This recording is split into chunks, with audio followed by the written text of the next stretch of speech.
নমস্কার, আমি ডক্টর দীপানিতা পাল, homeopathy consultant. আজ এই ভিডিওটির মাধ্যমে একটি ইম্পর্টেন্ট টপিক নিয়ে আলোচনা করব এবং অনেকেই এই সমস্যার সম্মুখীন হচ্ছেন। সেটা হচ্ছে নাক ডাকার সমস্যা, মানে হচ্ছে অবস্ট্রাকটিভ স্লিপ অ্যাপনিয়া।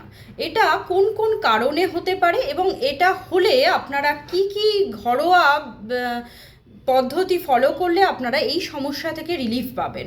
প্রথমেই বলছি, এই নাক ডাকার সমস্যা সাধারণত হয় যদি আমাদের যে রেসপিরেটরি ট্র্যাক্ট আছে তার মধ্যে কোনো অবস্ট্রাকশান সৃষ্টি হচ্ছে এবং তার ফলে আমাদের যে অক্সিজেন ঠিকঠাকভাবে বা কার্বন ডাই অক্সাইডের যে প্যাসেজটা ঠিকঠাকভাবে হচ্ছে না বা আদান প্রদানটা ঠিকঠাকভাবে হচ্ছে না, তার ফলে কিন্তু আমাদের এই নাক ডাকার সমস্যা দেখা যেতে পারে।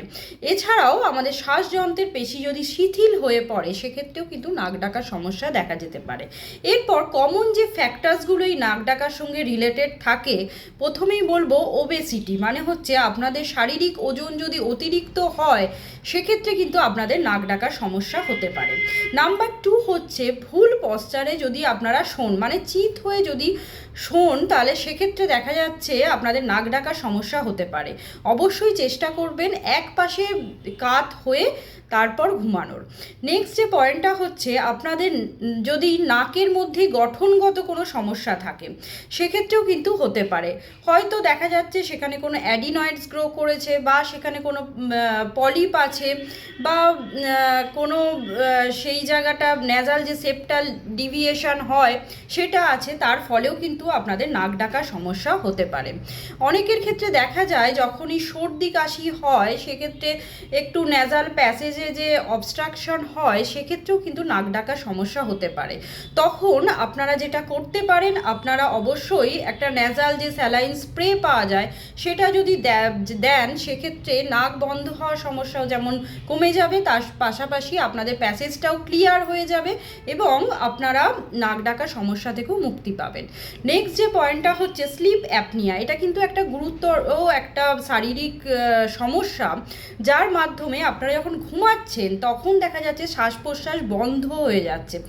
তখনই আপনাদের একটা যে অক্সিজেনের আদান প্রদান বলুন বা কার্বন ডাই অক্সাইডের যে রিলিজটা সেটা কিন্তু ব্যাহত হচ্ছে, তার ফলেও কিন্তু নাক ডাকার সমস্যা দেখা যেতে পারে। তাই এতগুলো কারণে কিন্তু আপনাদের নাক ডাকার সমস্যা দেখা যায়। এছাড়াও আরেকটা, যারা স্মোকার আছেন বা যারা রেগুলার অ্যালকোহল সেবন করছেন তাদের ক্ষেত্রেও কিন্তু নাক ডাকার সমস্যা হতে পারে।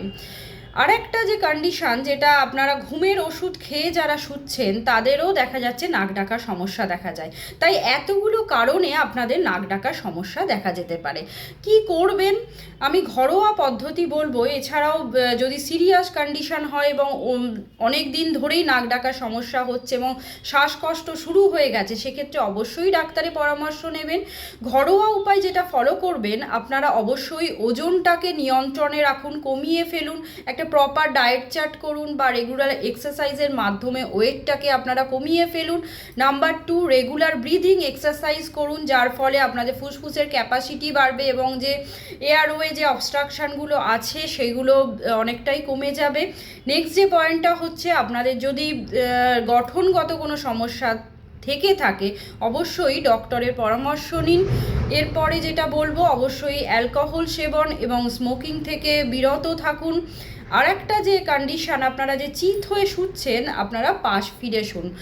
আর যদি সর্দি কাশি জনিত সমস্যা বা অ্যালার্জির সমস্যা থেকে থাকে, নাক বন্ধ হয়ে যাচ্ছে, সেক্ষেত্রে স্যালাইন ওয়াটার আপনারা ন্যাজাল স্প্রে হিসাবে ইউজ করুন। তাহলে কিন্তু আপনাদের অনেকটাই ঘরোয়া পদ্ধতির মাধ্যমে আপনারা নাক ডাকার সমস্যা থেকে রিলিফ পাবেন। নমস্কার, সবাই ভালো থাকবেন এবং সুস্থ থাকবেন। আশা করি ভিডিওটি হেল্পফুল হবে। যদি হেল্পফুল হয়ে থাকে অবশ্যই চ্যানেলটিকে সাবস্ক্রাইব করবেন এবং যারা ফেসবুক থেকে দেখছেন অবশ্যই ফলো করে রাখবেন। ভালো থাকবেন।